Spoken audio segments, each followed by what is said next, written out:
Välkommen alla sammen. Speaking about something important here, other than the Eddas, the Poetic Edda and the Prose Edda, the Sagas are the most important thing to read for any Norse pagan or just anyone interested in the history of the Vikings or pre-Christian Norse. Although most of these sagas are written a couple hundred years after the Viking Age, and they're not going to be 100% accurate, but they're still so important to read because they go into extremely vivid detail about the events, beliefs, and general life of the pagan Scandinavians. So this information still is the most valuable thing that we have and so important to read.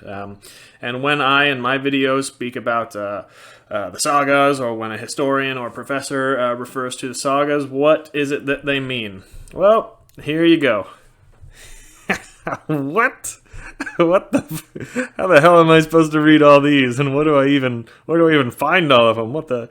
Well, not to worry, ladies and gentlemen. I'm going to break it down for you and show you that you can get just 2 books, and that will give you most of the knowledge that you need. And sorry if the text is too small here. I had to fit all of these onto one page, but I'm going to give you a clear view of the most important ones in just a minute.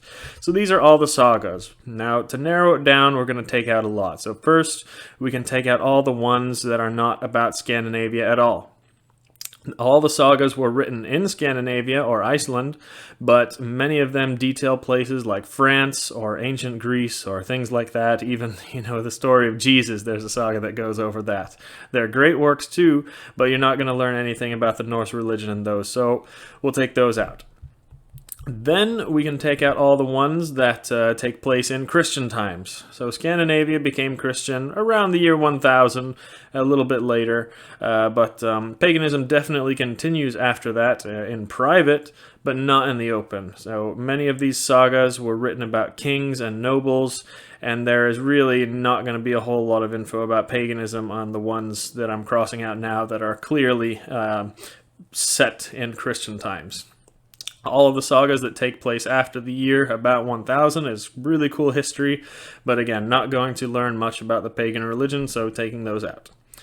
Then we're taking out the ones that are just, very hard to find or badly preserved or no modern translation for them exists, so they're just inaccessible to us.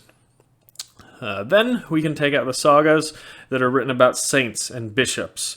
There's not too much about the pre-Christian Norse religion in these, if they're about saints. A couple of them do, like Saint Olav's Saga or Håkon the Good's Saga, because these have to do specifically with Christianizing the pagans, but the rest of the sagas we can remove.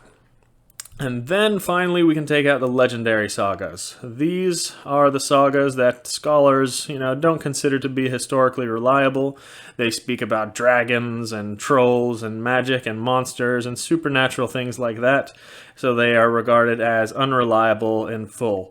I don't agree with historians on this at all. I think they're very important sagas that should be read, and these are some of my favorites because they tell us even more about pagan beliefs, in my opinion, but just to make it easier on you guys, I'll remove the legendary sagas, and that'll keep the scholarly source Nazis happy, so I'll remove those and do another video about what I think about the legendary sagas later on. And that's about it. Here we go. These are the ones that we are left with. It's still a lot, but it's totally manageable, and you can actually get the most important of these in just 2 books, as I mentioned before. And these 2 books are Heimskringla and Sagas of the Icelanders. And I put a green star next to the ones found in Heimskringla and a red star next to the ones in the Sagas of the Icelanders. And these sagas, really, that I've put stars next to here, they're the ones that you always hear historians and experts quoting. Me included, and it's because these sagas, first of all, most of them are the longest and most detailed, but also because the sagas are 100% the most well-known and historically reliable. And they pack in the most relevant information about pagan beliefs, too. So these are all great. They're all amazing and entertaining stories, too. In addition to these, I also crossed out some of these earlier because a very Christian theme in some of them, but you get even more sagas in these 2 books that have very cool historical info. So if I had to recommend 2 books, it would for sure be these 2.